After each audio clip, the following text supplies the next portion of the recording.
Hello children, now let's begin today's new lesson.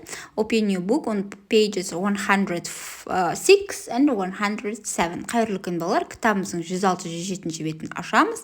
Сол беттегі ғаламшарлар деген тақырыпты өтеміз. Бүгін біз exercise 16, listen, point and repeat. Тыңдаймыз және қайталаймыз. Кеттік.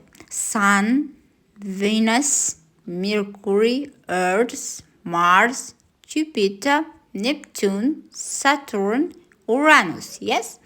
Now, next exercise 17. Келесі жаттығуға көшейік. Келесі жаттығуда осы ғаламшарлар туралы бізге тест берілген. Сол тестті жауап беретін боламыз, Which planet is closest to the sun? Күнге жақын орналасқан қай планета? Which planet is the largest? Ең үлкен планета қандай? Which planet has got rings around it? Қай планетада сақина бар? Which planet has got 14 moons? 14 ай бар планета. Which planet is the seventh planet? 7-ші планета қандай?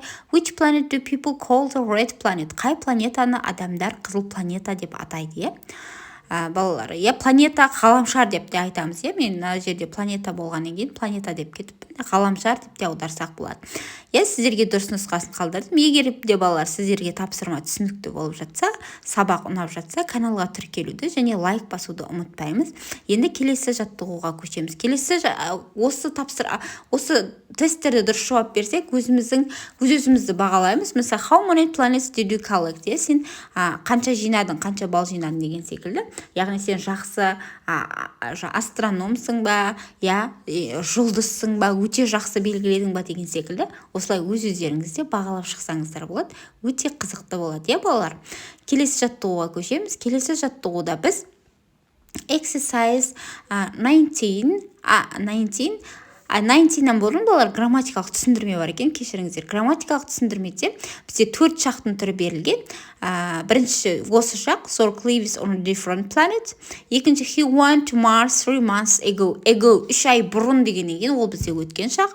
He is visiting Earth now. Now деген тұрғаннан кейін, дәл қазіргі болып жатқан іс-әрекет, present simple continuous, кеттік.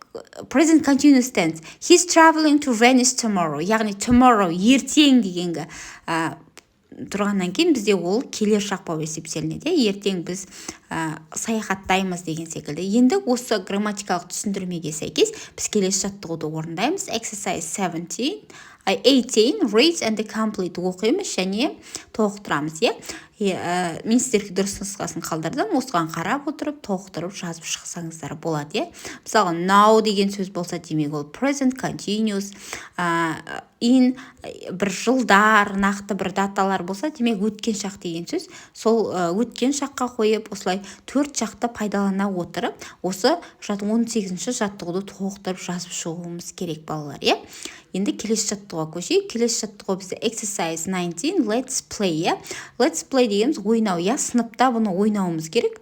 Топтық жұмыс қылып, жұптық жұмыс қылып ойнасаңыздар болады.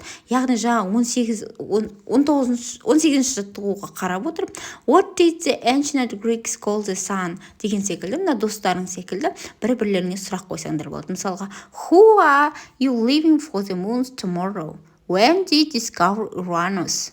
How many aliens are coming out of the spaceship?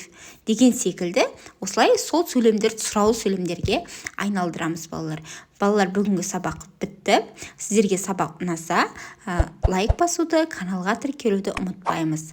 Now, сабақ бітті, сау болыңдар. Goodbye, children.